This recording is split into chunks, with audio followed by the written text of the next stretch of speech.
Hi there, welcome to Logiri. How are you all doing? आज हम discuss करेंगे how to prepare for Haryana Judiciary exam by self study. So this was one of the highly requested videos. 2021 का Haryana judiciary का exam prelims होने वाला है, तो बहुत सारे बच्चे रिक्वेस्ट कर रहे थे कि दी हमारे साथ बताओ हमें कैसे प्रिपेयर करना चाहिए खुद से। सबसे पहले डिस्कस करेंगे सिलेबस कि सिलेबस क्या है आपका हरियाणा जुडिशरी प्रीलिमिनरी एग्जामिनेशन का। नंबर 2 मैं आपको बताऊंगी कि इंपॉर्टेंट सब्जेक्ट्स कौन से हैं। देखो यार, जुडिशरी या कोई भी कॉम्पिटिटिव एग्जाम है उसका सिलेबस हमेशा वास्ट ही होगा। एंड अगर आपके पास कम टाइम है या अगर आप पहले से भी प्रिपरेशन कर रहे हैं, अगर आप फोकस प्रिपरेशन करते हैं इंपॉर्टेंट सब्जेक्ट्स जानकर, तो आपकी प्रिपरेशन हमेशा अच्छी होती है। इंपॉर्टेंट सब्जेक्ट्स के बाद हम इंपॉर्टेंट टॉपिक्स डिस्कस करेंगे उन सब्जेक्ट्स में से, राइट। एंड फिर उसके बाद मैं आपको बताऊंगी हाउ टू स्टडी, ठीक है ना, कैसे पढ़ना है। एक एक सब्जेक्ट, हर सब्जेक्ट को पढ़ने का तरीका अलग है, कैसे टाइप के क्वेश्चंस आते हैं किस सब्जेक्ट में से, सब कुछ डिस्कस करेंगे हम इस वीडियो में, राइट। अब ये वीडियो किसकी हेल्प करेगी? देखिए बच्चा पाड़ी, ये वीडियो उन बच्चों की हेल्प करेगी। मान लीजिए आप कोचिंग इंस्टीट्यूट जा रहे हैं, कोचिंग इंस्टीट्यूट के अंदर होलिस्टिक प्रिपरेशन होती है। वो आपकी हरियाणा जुडिशरी की एग्जाम की भी प्रिपरेशन करवाएंगे, राजस्थान जुडिशरी की भी, एमपी की भी, पंजाब की भी, हर एग्जाम की तैयारी करवाते हैं, दिल्ली जुडिशरी की भी। लेकिन हमें कोचिंग में से कुछ फोकस्ड, मतलब हमें फोकस करना होता है जब हम एक पर्टिकुलर एग्जाम की तैयारी कर रहे होते हैं, तो पर्टिकुलर सब्जेक्ट्स पे, तो आपको पता चल जाएगा कि आपको कौन से सब्जेक्ट्स पे फोकस करना है, राइट। अगर आप कंप्लीटली डिपेंडेंट हो सेल्फ स्टडी पे, तो ये वीडियो आपको बहुत ज़्यादा हेल्प करेगी। एंड अगर आप वो कैंडिडेट हो, बहुत बच्चे जुडिशरी का फॉर्म इसलिए भर देते हैं कि चलो भर के देख लेते हैं, जो होगा देखी जाएगा। अगर आप उस टाइप के कैंडिडेट हो ना, और अगर आप ये वीडियो फॉलो करोगे, आई कैन गारंटी यू कि बहुत लोगों का एग्जाम क्लियर हो जाएगा। चलिए स्टार्ट करते हैं इस वीडियो के साथ। Yeah guys, welcome to Logiri. I hope you have subscribed to Logiri's YouTube channel and hit that bell notification so that you do not miss any of our videos. And I hope you're following us on Instagram. We're there by the name at I am Logiri. We do pretty motivational stuff out there if you want to stay happy, if you want to stay motivated, and if you want to stay connected a little more with Logiri, then do follow us on Instagram. Syllabus of Haryana judiciary prelims exam देख लेते हैं। Syllabus देख लेते हैं सबसे पहले, क्या है हरियाणा जुडिशरी प्रीलिम्स एग्जामिनेशन का syllabus for preliminary examination. The preliminary examination shall be of objective type with multiple choice questions as distinguished from the main written examination which shall be of subjective or narrative type. तो हमारा जो ये exam है, ये कैसा format होगा? इसका MCQ type के क्वेश्चंस होंगे। इसके अंदर क्या होंगे? MCQ टाइप के क्वेश्चंस, नंबर 1। और जो हमारा प्रीलिम एग्जाम हमारा MCQ टाइप का होता है, और जो हमारा मेन एग्जाम होता है वो होता है सब्जेक्टिव, राइट। पहले प्रीलिम्स क्लियर कर ले, उसके बाद मेंस की भी बात करेंगे। देखिए, the question paper is for preliminary examination shall B for 2 hours duration. हमें 2 घंटे 2 आवर्स दिए जाएंगे, और कितने क्वेश्चंस होंगे उसके अंदर? 125 क्वेश्चंस होंगे, राइट। ये लिखा हुआ है ना, 125 क्वेश्चंस होंगे उसके अंदर। एंड ये क्वेश्चंस कितने मार्क्स के होंगे? 4 मार्क्स ईच, 4 मार्क्स ईच, ठीक है ना। उसके बाद नेगेटिव मार्किंग भी है। नेगेटिव मार्किंग क्या है? नेगेटिव मार्किंग के अंदर आपके 1/5 मार्क कटेंगे अगर आप गलत आंसर देते हो, 1/5 मार्क्स, राइट। एंड अगर आप अनअटेम्प्टेड, मतलब आप अगर अटेम्प्ट नहीं करते हो तो नेगेटिव मार्किंग नहीं है। अगर रॉन्ग अटेम्प्ट करते हो तो नेगेटिव मार्किंग है। इतना समझ में आ गया? ये चीजें हमें पता होना बहुत जरूरी है। टाइम मैनेजमेंट की कोई प्रॉब्लम नहीं होने वाली इस एग्जाम में। 125 क्वेश्चंस 2 आवर्स में बहुत आराम से सॉल्व हो सकते हैं, right. The objective type multiple choice questions for preliminary examination shall be from syllabus for the main written examination. तो सिलेबस जो आपका मेन एग्जाम का है वही यहाँ पर भी, मतलब वही सब्जेक्ट्स इस भी एग्जामिनेशन में आएंगे, बट फर्क क्या है? मेन एग्जामिनेशन में रिटन एग्जाम होता है, सब्जेक्टिव, यहाँ पे MCQ format, right.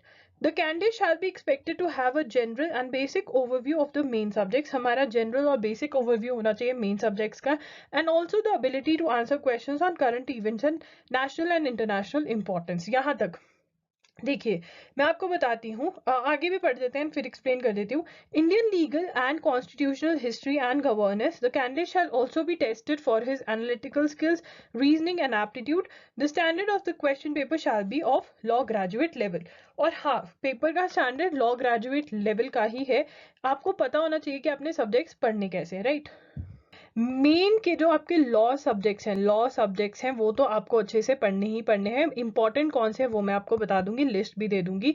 Number 2, GK भी आती है, ठीक है ना, हरियाणा जुडिशरी में जीके भी आती है। अगर आप चाहते हो कि मैं बताऊं कि जीके जनरल नॉलेज के लिए कैसे प्रिपेयर कर सकते हैं, अराउंड आपके 8 to 10 क्वेश्चन देखे गए हैं कि आते हैं, तो I can tell you how to prepare separately, because ये वाली वीडियो मैंने लॉ सब्जेक्ट्स के ऊपर फोकस कर रखा है इस वीडियो का, राइट। जनरल नॉलेज का मैं कहूंगी कि अगर आप चाहते हो, अगर इतने सारे बच्चे हैं जो ये वीडियो देख रहे हैं, तो कमेंट करके मुझे बताओ, तो मैं आपके क्वेश्चंस भी कवर करवा दूंगी।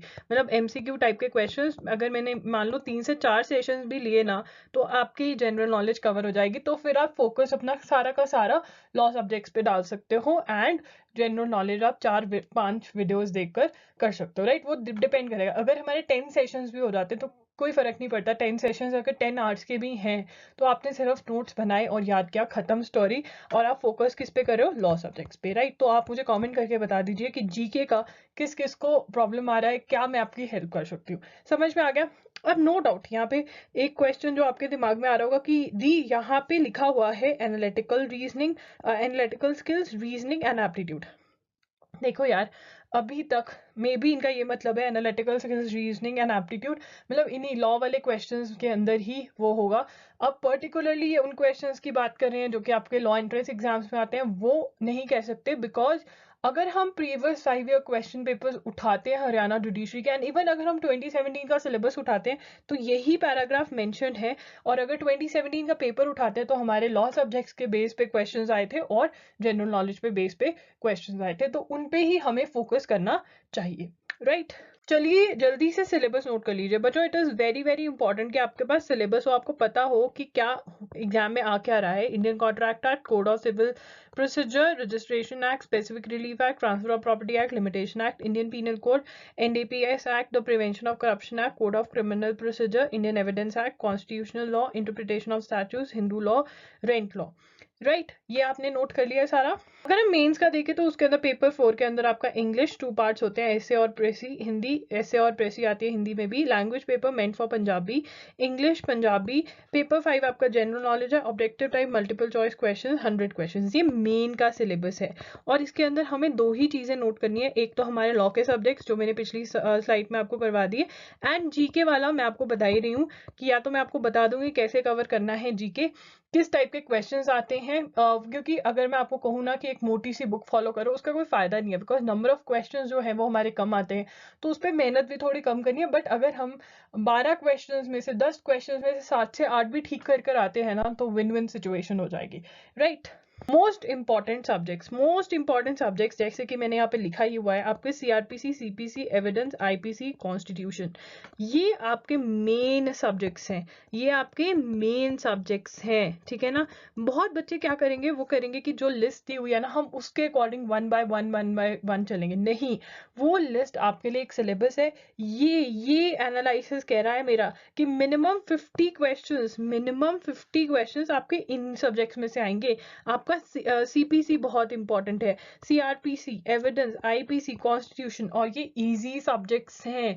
सीपीसी मैं मान सकती हूँ थोड़ा डिफिकल्ट है, बट अगर वो आप बुक में से पढ़ोगे, वो बुक मैं आपको बता दूंगी, तो वो it is not at all difficult, right. जिस तरीके से मैं आपको पढ़ना बताऊंगी, it is not at all difficult, पर हाँ मेहनत करनी पड़ेगी, हार्डवर्क करना पड़ेगा, फोकस्ड रहना पड़ेगा। हिंदू लॉ के अंदर आपके 8 क्वेश्चंस आ जाते हैं, कॉन्ट्रैक्ट्स, इंडियन कॉन्ट्रैक्ट एक्ट में से 5 questions. Again Hindu law easy है, और हम हिंदू लॉ बेयर एक्ट्स में से ही कवर कर सकते हैं, ठीक है ना। अब ये थोड़ा सा मैंने बता दिया, बट अभी हम सब्जेक्ट वाइज जाएंगे। इन सब्जेक्ट्स, ये जो सब्जेक्ट्स हैं, इन सब्जेक्ट वाइज जाएंगे। आपको टॉपिक्स नोट करवाऊंगी एंड बताऊंगी कैसे पढ़ना है हर एक सब्जेक्ट। अभी के लिए प्लीज प्लीज प्लीज ये नोट कर लीजिए, बहुत ज्यादा जरूरी है, बहुत ज्यादा इंपॉर्टेंट है ये एनालिसिस। आपको पता होना चाहिए कौन से एग्जाम में कौन से सब्जेक्ट्स इंपॉर्टेंट है। हरियाणा जुडिशरी के लिए ये सारे सब्जेक्ट्स हैं आपके जो बहुत इंपॉर्टेंट है। Specific relief act, limitation act, partnership act, legal magazine, Muslim law, Haryana urban authorities act, sales of goods act, registration act. इनमें से, इन सभी सब्जेक्ट में से एक या दो क्वेश्चन आ जाएंगे हर एक में से, ठीक है ना। 1 2 3 4 5 6 7 8 मतलब 16 to 17 क्वेश्चन हम एक्सपेक्ट कर सकते हैं यहाँ से, 20 के अप्रॉक्स, ठीक है ना। तो पहले हम कौन सा करेंगे जहां से हमारे 50 क्वेश्चन पक्के हो रहे हैं ऑब्वियसली, एंड फिर नेक्स्ट बैच हमारा कौन सा होना चाहिए, नेक्स्ट रन में क्या करेंगे हम, सेकेंड रन के अंदर ये सारे सब्जेक्ट्स प्रिपेयर करने की कोशिश करेंगे, ठीक है ना। अब जो एक चीज मैं आपको बताना चाहती हूँ, ये सारे सब्जेक्ट्स के लिए मैं आपको कहूंगी कि इंस्टेड ऑफ रीडिंग एनीथिंग आपको क्या करना चाहिए, एमसीक्यू सॉल्व करने चाहिए, एमसीक्यू सॉल्व करने चाहिए, ठीक है ना। और ज्यादा से ज्यादा अगर हो तो बेयर एक्ट थोड़ा बहुत पढ़ लो। एमसीक्यूज कहाँ से सॉल्व करने चाहिए, एमसीक्यूज आप सिंगल्स की बुक में से सॉल्व कर सकते हैं, उनके डिफरेंट वॉल्यूम्स हैं, मैंने भी बाय करी है सिंगल्स की बुक, अच्छी है, मुझे अच्छी लगी सिंगल्स की बुक। नहीं तो आप एके जैन की बुक भी बाय कर सकते हैं, अगर आपको चाहिए बुक जिसके अंदर थोड़ी बहुत एक्सप्लेनेशन दी हो प्लस क्वेश्चंस दिए हो तो आप एके जैन के लिए भी जा सकते हैं। बट एके जैन के अंदर कुछ सब्जेक्ट्स में सिर्फ और सिर्फ एमसीक्यूज दिए हुए हैं, कुछ सब्जेक्ट में एक्सप्लेनेशन प्लस एमसीक्यूज दिए हुए हैं, राइट। दोनों ही बुक्स मैं लिंक कर दूंगी, मेरे को दोनों ही बुक्स अच्छी लगी। तो अगर आपके पास दूसरी बुक्स हैं, मतलब टेक्स्ट बुक्स ऑलरेडी है, तो आप सिंगल्स में इन्वेस्ट करिए। बट अगर आपके पास टेक्स्ट बुक्स नहीं है, आप सीधा ही एक ऐसी बुक बाय करना चाहते हो जिसके अंदर आपको एक्सप्लेन भी किया हो और एमसीक्यूज भी हो, then you should invest in AK Jain, right. अब थर्ड सब्जेक्ट्स, थर्ड रन के, अब अगर आपके पास और टाइम बच जाता है फिर कौन से सब्जेक्ट्स कवर कर सकते हो आप, वो है transfer of property act, easement act, Punjab courts act, Punjab state reorganisation act, jurisprudence. और इसके भी एमसीक्यूज ही सॉल्व करो, बिकॉज ओनली वन क्वेश्चन और नो क्वेश्चन एट ऑल, मतलब या तो एक ही क्वेश्चन आता है या नो क्वेश्चन एट ऑल। मतलब ये वाले अगर आप छोड़ भी जाओगे तो इतना रिस्क फैक्टर नहीं है। अगर आप 50 + 20 70 क्वेश्चन के अराउंड कवर कर जा रहे हो, मतलब 70 मिनिमम बोल रही हूँ, इन्हीं सब्जेक्ट्स में से आपका मेजर पेपर आएगा। फर्स्ट वाले जो सब्जेक्ट्स नोट करवाए हैं, सेकंड और ये थर्ड वाले हैं, ठीक है ना। तो ये आप नोट कर लीजिए, बहुत ज्यादा बेनिफिट रहेगा इसका। अगेन ये भी एमसीक्यूज के थ्रू ही, मतलब एमसीक्यू सॉल्व करो इन्हीं बुक में से और तब प्रिपेयर करो, राइट। How to study Indian constitution. अब मैं आपको एक टिप देना चाहती हूँ यहाँ पे, ये टिप हर सब्जेक्ट के लिए एप्लीकेबल होगा।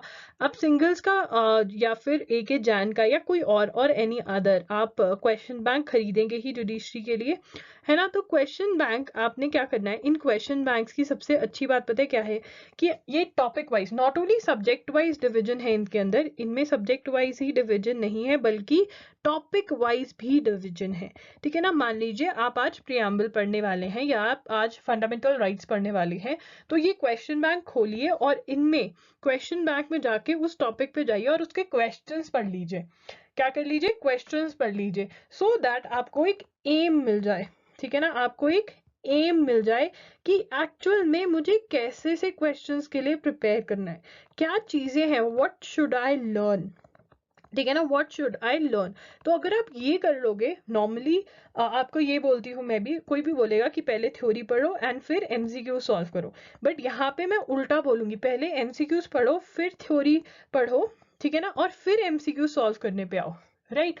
सो दैट आपको पता चल जाए कि मुझे कैसे से क्वेश्चंस प्रिपेयर करने हैं जब मैं वो टॉपिक पढ़ रही हूँ। इतना क्लियर है। और ये टिप आप हर एग्जाम, हर सब्जेक्ट के लिए, जुडिशरी के लिए अप्लाई करेंगे तो आप देखेंगे कि आपकी जिंदगी इजी हो जाती है, बिकॉज आपको पता चल जाता है मुझे कैसी सी प्रिपरेशन करनी है, राइट। अब इंडियन कॉन्स्टिट्यूशन के लिए पढ़ने के लिए आपको बेयर एक्ट होना आपके लिए जरूरी है आपके पास, ठीक है ना। बेयर एक्ट में से पढ़ना स्टार्ट करोगे आप, and understanding important concepts, book अगर कोई कॉन्सेप्ट समझना, मान लीजिए कोई डॉक्ट्रिन है वो समझना है, ठीक है। और फिर उसके बाद आपको कुछ जजमेंट्स है, ऑब्वियसली बेयर एक्ट में सिर्फ बहुत ज्यादा इंपॉर्टेंट जजमेंट्स होगी, आप और जजमेंट्स पढ़ना चाहते हो तो बुक में से ही आपको निकालनी पड़ेंगी। नरेंद्र कुमार की बुक के लिए जा सकते हो, JN पांडे के लिए जा सकते हो, ठीक है ना, इनमें से कोई भी बुक के लिए जा सकते हो। मेरी फेवरेट नरेंद्र कुमार है, बिकॉज उसकी एक्सप्लेनेशन ईजी है, सब कुछ कवर भी करता है, मोटी बुक है बट मुझे पर्सनली बहुत पसंद है, राइट। उसके बाद आप यही करोगे, and solving questions from question bank, ठीक है ना, ये आपको करना है। तो बेयर एक्ट में से आप इंडियन कॉन्स्टिट्यूशन बहुत अच्छे से कवर कर सकते हो। तो बेस अपना बेयर एक्ट ही रखना है इंडियन कॉन्स्टिट्यूशन के लिए, जहां कॉन्सेप्ट समझना है वहां पे आप बुक को रेफर कर सकते हो, साथ साथ मतलब बुक में से देखते रहना, जो इंपॉर्टेंट है वो आप नोट कर सकते हो।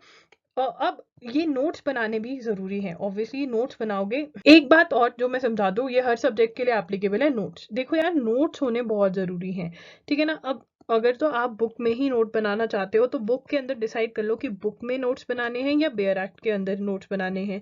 ठीक है, किसी भी एक चीज़ में नोट्स बनाने ज़रूरी हैं, बिकॉज अगर बार बार रिवाइज नहीं करोगे तो आप रिटेन नहीं कर पाओगे, आप रिमेंबर नहीं कर पाओगे। राइट, तो बुक्स या बेयर एक्ट में नोट बनाने हैं या फिर आपने अपनी नोटबुक में नोट्स बनाने हैं, वो आपके ऊपर डिपेंड करता है कि आप कितना टाइम दे सकते हो। ठीक है ना, अगर कम टाइम है तो फिर आप बुक या बेयर एक्ट में नोट्स बनाइए, नोटबुक में मत बनाइए। बट आप फोकस अगर सिर्फ और सिर्फ जुडिशरी पे कर रहे हो तो नोटबुक में भी आप नोट्स बना सकते हो। राइट, इंपॉर्टेंट टॉपिक्स देख लेते हैं। देखिए, आपको कवर इंडियन कॉन्स्टिट्यूशन मेजरली सारा ही करना पड़ेगा। फॉर दैट मैटर हर सब जो इंपॉर्टेंट सब्जेक्ट है वो आपको सारा ही, जो बेयर एक्ट है स्टार्टिंग से लेके एंड तक आपको पढ़ना पड़ेगा। बट कुछ इंपॉर्टेंट टॉपिक्स मैं आपको दे सकती हूँ कि हाँ, इनमें से क्वेश्चन जरूर आएंगे, वो मैं आपकी हेल्प कर सकती हूँ। पावर्स ऑफ प्रेसिडेंट बहुत इंपॉर्टेंट टॉपिक है, उसमें से भी एडवाइजरी ओपिनियन जो सुप्रीम कोर्ट से वो ले सकते हैं। President can ask for advice from supreme court, उससे रिलेटेड बहुत क्वेश्चंस आते हैं। इलेक्शन ऑफ प्रेसिडेंट से रिलेटेड, ऑर्डिनेंस मेकिंग पावर। ठीक है ना, तो पावर्स ऑफ प्रेसिडेंट जो टॉपिक है वो अच्छे से पढ़कर जाना। Powers of supreme court, supreme court की जुरिस्डिक्शन क्या है, ओरिजिनल जुरिस्डिक्शन क्या है, एपिलेट जुरिस्डिक्शन क्या है, जजेस of the supreme court requirement क्या है। ठीक है ना, तो और बाकी सारी चीज़ें ये ज़रूरी है आपको जाननी, ये टॉपिक्स नोट कर लीजिए। Advisory powers of supreme court, ठीक है ना, बाइंडिंग है नहीं बाइंडिंग है। रेजिड्यूरी पावर्स, ठीक है, रेजिड्यूरी पावर्स तो मतलब पार्लियामेंट की हो गई, तो इसके बारे में क्वेश्चंस बहुत आते हैं, तो ये एक सेपरेट टॉपिक हो गया, थर्ड पॉइंट बनेगा ये। ठीक है ना, तो ये टॉपिक्स आपके इंपॉर्टेंट है। जो ये वाले टॉपिक्स हैं आपके, ये बहुत ज़्यादा इंपॉर्टेंट है, very very important, are always there. जो दूसरे टॉपिक्स हैं आपके वो हैं writs, fundamental rights, directive principles of state policy, ये तीनों भी इक्वली इंपॉर्टेंट है। रिट्स भी बहुत इंपॉर्टेंट है, आपका क्वेश्चन आता ही आता है रिट्स में। तो मैं ये सजेस्ट करूंगी, इंडियन कॉन्स्टिट्यूशन स्टार्ट करोगे तो पहले ये टॉपिक्स कवर करो एंड देन दूसरे टॉपिक्स कवर कर लो।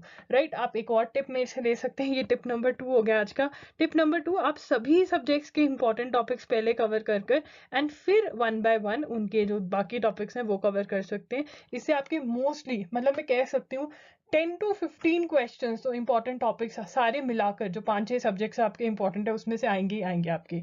राइट, इंडियन कॉन्स्टिट्यूशन के और भी बहुत इंपॉर्टेंट टॉपिक्स हैं, जैसे कि landmark judgments, preamble, doctrines, important articles and schedules, union legislature से रिलेटेड क्वेश्चंस और इमरजेंसी प्रोविजन से। Please make a note of this, please make a note. ठीक है ना, तो ये आप सबसे पहले कवर कर लीजिए एंड बाकी सब कुछ कवर करिए। मैं ये नहीं कह रही हूँ कि बाकी सारा इंपॉर्टेंट नहीं है, बट हाँ, ये मोस्ट एक्सपेक्टेड क्वेश्चंस है, मतलब होते ही होते हैं एग्जाम के अंदर, तो इसलिए ये मैंने आपको निकाल कर दे दिए हैं सो दैट आप अच्छे से प्रिपरेशन कर सके एंड आपके एग्जाम क्लियर होने के चांसेस बढ़ जाए।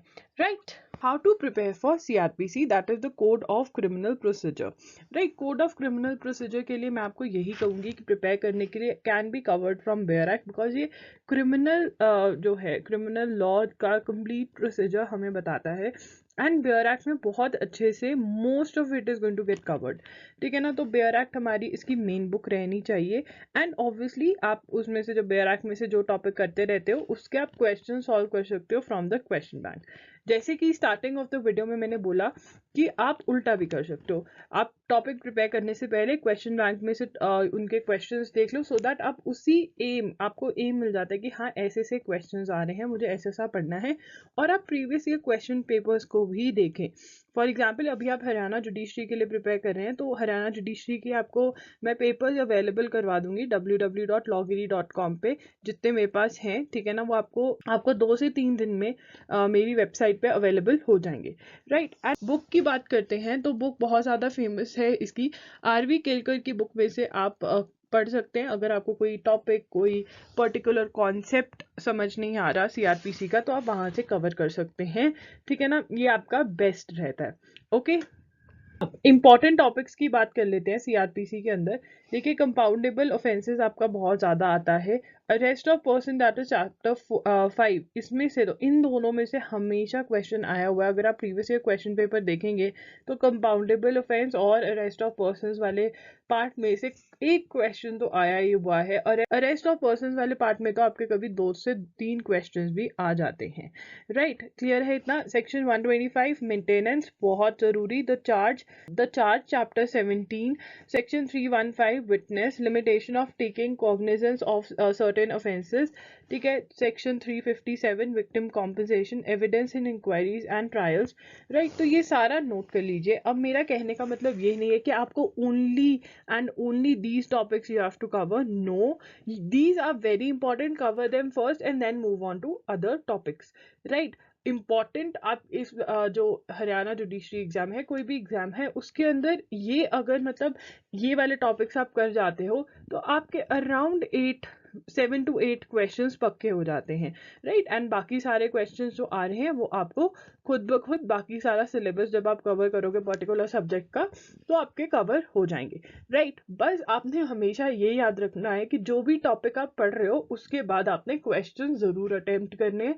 सिंगल्स की बुक में से करना चाहते हो सिंगल्स की बुक में से कर लो, कोई और बुक में से करना चाहते हो और में से कर लो, AK जान की बुक में से भी आप कर सकते हो, राइट।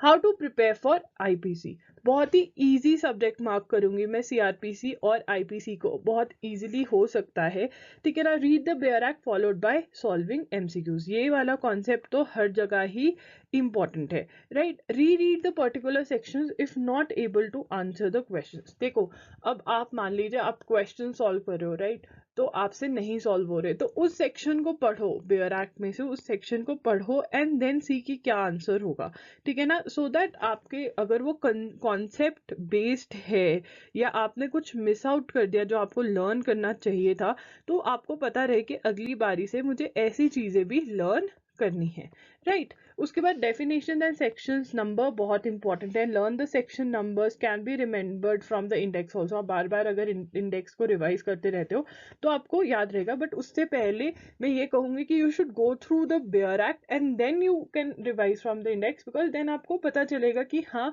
उस सेक्शन में है क्या, तो हमें याद करना थोड़ा इजी हो जाता है जब हमें पूरा पता होता है कि क्या है क्या नहीं, राइट। ऑफेंस के इंग्रेडिएंट्स, कौन सा ऑफेंस क्या है, इलास्ट्रेशंस, ठीक है ना, इलास्ट्रेशंस में से क्वेश्चंस बनते हैं IPC के। तो अगर आप इलास्ट्रेशंस अच्छे से पढ़ रहे हो, अगर इलास्ट्रेशंस अच्छे से पढ़ रहे हो प्लस आप ऑफेंस के इंग्रेडिएंट्स की, ठीक है, थेफ्ट है, ठीक है, असॉल्ट है, कब माना जाएगा कि थेफ्ट हुआ है, कब माना जाएगा कि रॉबरी हुई है, कब माना जाएगा डेकॉइटी हुई है, तो ठीक है ये सारा आपको पता रहना चाहिए। तो इसका बेस्ट मैं ये कहूंगी जब आप पढ़ रहे हो अपने साथ एक रफ नोटबुक लेकर बैठो एंड फॉर्मूलाज बनाओ, theft is equal to this, robbery is equal to this, ठीक है ना। और ऑब्वियसली आप अपने नोट्स किस में बना रहे हो, बेयर एक्ट में बना रहे हो तो उसमें भी पेजेस लगाओ, पोस्ट इट लगाओ, ठीक है, या फिर रजिस्टर में बना रहे हो तो ये फॉर्मूलाज उसमें लिख लो। नंबर, मंथ्स, डेट्स और एज मेंशन, अगर कोई नंबर मेंशन हुआ है, कोई मंथ्स मेंशन है, कोई डेट्स मेंशन है, वो पता होनी चाहिए। एनी एक्सेप्शंस, देखो यार जब भी कोई चीज हमारे इंडियन लॉ के अंदर हर section is full of exceptions, तो हमें वो पता होनी चाहिए, राइट। एप्लीकेबल टू चाइल्ड है, वुमेन के लिए कुछ है, मैरिड अनमैरिड क्या है क्या नहीं ये पता होना चाहिए, राइट। ड्यूरेशन और टाइप ऑफ पनिशमेंट, ठीक है ना, क्या ड्यूरेशन है पनिशमेंट की, टाइप ऑफ पनिशमेंट, ये सारा आपको IPC से रिलेटेड भी पता होना चाहिए। और दूसरे बेयर एक्ट पे जब पढ़ रहे हो ना तो ये चीजें ध्यान में रखना, actually this is applicable to all, but हाँ इसके अंदर स्पेसिफिकली ऑफेंस के इंग्रेडिएंट्स पता होना बहुत जरूरी है, सेक्शन नंबर्स याद करने आपको बहुत जरूरी है when it comes to IPC। तो आपके IPC के अंदर आपने कैसे पढ़ना है वो तो मैंने, क्या क्या चीज़ें पढ़नी है वो तो मैंने क्लियर कर दी, बट फिर भी ये बेयर एक्ट में से आपका बहुत अच्छे से कवर होगा, ठीक है ना। अगर आपको फिर भी बुक की हेल्प चाहिए तो आप पिल्लई की बुक, PSA पिल्लई की बुक आती है वो आप खरीद सकते हैं, ठीक है ना। ये बुक आपके लिए सही रहेगी अगर आप बुक में इन्वेस्ट करना चाहते हैं, राइट। इसके इंपॉर्टेंट टॉपिक्स देख लेते हैं, सॉलिटरी कन्फाइनमेंट, और हाँ अगर आपको बेयर एक्ट में से भी समझ नहीं आ रहा हो ना, डेफिनेशन समझ नहीं आ रही, तो ऑब्वियसली आप बुक पे डिपेंड करेंगे, ठीक है ना। CRPC के अंदर ऐसा नहीं होने वाला, आपका CRPC में आपको बेयर एक्ट में से ही डायरेक्टली समझ में आ जाएगा बिकॉज प्रोसीजर है, ठीक है ना। तो बुक पे हमने कब डिपेंड करना है, जब हमें कोई चीज़ समझ नहीं आ रही है, ठीक है। सॉलिटरी कन्फाइनमेंट बहुत इंपॉर्टेंट है। Offences affecting the human body, private defence, offences against property, general exceptions, criminal misappropriation, common intention, section 376B, sex with wife during separation, section 82 offences bye children, section 405 criminal breach of trust. ये आपके important topics हैं, इनको सबसे पहले कर लेना, right. हो गया, आप इसको नोट कर लीजिए जहां पे भी आप नोट्स बना रहे हैं। How to prepare for Indian evidence, तो इंडियन एविडेंस जो है, एविडेंस लॉ जो है, ठीक है, knowing the section number is very important. तो सेक्शन नंबर बेस्ड क्वेश्चन ज्यादा आते हैं इसके अंदर, इसके अंदर आपको सेक्शंस बहुत अच्छे से याद करनी है। Attempting questions alongside because questions are based on understanding. तो इसके अंदर अगर आपने एविडेंस का बेयर एक्ट देखा है, बहुत ही छोटा सा बेयर एक्ट है, बट इसके अंदर कॉन्सेप्ट बेस्ड क्वेश्चन ज़्यादा आते हैं, तो साइड बाय साइड सॉल्व करो, ठीक है ना। सेक्शन पढ़ा और फिर क्वेश्चन सॉल्व करने की कोशिश करो, उससे आपकी सेक्शन की अंडरस्टैंडिंग और बढ़ेगी, right. Reading a book for understanding, Batuklal की बुक खरीद सकते हो, या फिर आप ए के जान की दुक्की में से भी इंडियन एविडेंस अच्छा दिया हुआ है ए के जान की दुक्की के अंदर भी, दोनों में से कुछ भी कर सकते हो। बटुकलाल की बुक के लिए भी जा सकते हो या ए के जान की दुक्की के लिए भी जा सकते हो। इसके अंदर आपको शॉर्ट के अंदर अच्छी एक्सप्लेनेशन मिल जाएगी इंडियन एविडेंस लॉ की, राइट। तो इंडियन एविडेंस एक्ट के लिए बुक खरीदना ही ज़्यादा अच्छा रहेगा। तो अब मैं आपको एक चीज़ बता देना चाहती हूँ, देखिए क्वेश्चन बैंक हर बच्चा खरीदेगा। अगर आपको जुडिशरी का एग्जाम देना है तो क्वेश्चन बैंक प्रीलिम्स के लिए खरीदना ज़रूरी है, हो गया, ये तो हमारा मेन है। उसके बाद हमारे पास चॉइस किस में आती है, चॉइस किस में आती है कि हम टेक्स्ट बुक्स खरीदें या फिर शॉर्ट नोट्स खरीदें और शॉर्ट नोट्स, ठीक है यार। देखो डिपेंड करता है तुम्हारे ऊपर। अगर मैं तो कहूँगी कि it's completely your choice, because A K जान की जो आपकी जुडिशरी के लिए आ रही है उसके अंदर भी अच्छी एक्सप्लेनेशन दी हुई है, बट जो टेक्स्ट बुक में बात है वो टेक्स्ट बुक में ही बात है, ठीक है ना। इट डिपेंड्स आप कितना सीरियसली जुडिशरी के लिए प्रिपेयर करना चाहते हो। आपके लिए ट्रायल है, बिल्कुल बिल्कुल ट्रायल है, तो ए के जान के लिए बुक से पढ़कर जाओ और क्वेश्चन सॉल्व करो, नहीं तो टेक्स्ट बुक, ठीक है ना। जिसका बेयर एक्ट खरीदना वो बेयर एक्ट खरीदना ही पड़ेगा। अब इसमें इंपॉर्टेंट क्या है, लैंडमार्क जजमेंट्स आपकी इंपॉर्टेंट है, ठीक है। चैप्टर 9, चैप्टर 10, चैप्टर 7, ठीक है, आपका चैप्टर 5 एडमिशन डाइंग डिक्लेरेशन, ये आपके इंपॉर्टेंट कॉन्सेप्ट्स हैं। लैंडमार्क जजमेंट्स आपके इंडियन एविडेंस, मतलब इंडियन एविडेंस में से आती है, जजमेंट आनी ही आनी है। इंडियन एविडेंस एक्ट की जजमेंट्स बहुत ज़्यादा ज़रूरी है। अगर आप चाहते हो कि मैं आपको एक लिस्ट प्रोवाइड कर दूँ इंडियन एविडेंस एक्ट की जजमेंट्स की, comment down below and tell me and I would love to do that, okay. Important topics कौन से आपके when it comes to CPC. CPC के अंदर suits in general part 1 section 34 sections and orders related to interpleader, execution of decree, reference, review and revision, special proceedings part 5, ठीक है। उसके बाद आपका पार्ट 11 मिसलीनियस इंपॉर्टेंट है, इसमें से तो क्वेश्चंस आते ही आते हैं पार्ट 11 के अंदर से आपके, राइट। इसको पढ़ना कैसे, देखो यार इसकी बुक खरीदनी ज़रूरी है, ठीक है। बाकी सबके लिए आप शॉर्ट नोट्स के लिए जा रहे हो, आप बुक खरीद रहे हो, जो मर्जी कर रहे हो, इसकी सीके टकवानी खरीदनी बहुत ज़्यादा ज़रूरी है, क्योंकि तभी आपको CPC समझ में आएगा। क्योंकि इसके अंदर ऑर्डर्स हैं, ठीक है, सेक्शंस हैं, कौन से ऑर्डर्स और सेक्शंस आपस में रिलेटेड है वो इसी बुक के अंदर आपको पता चल जाएगा, and then you can cover the topic, right. C K Takwani plus bare act और क्वेश्चन बैंक तो आपको चाहिए, वो तो आप खरीदोगे ही। तो क्वेश्चन बैंक का सिंगल्स का ऐसा होता है, डिफरेंट वॉल्यूम्स हैं, ठीक है ना। तो आप देख सकते हो कि आप कौन से एग्जाम के लिए प्रिपेयर करो, कौन से सब्जेक्ट्स इंपॉर्टेंट है, अकॉर्डिंगली वॉल्यूम देखकर मंगवा सकते हो, you can buy the book, right.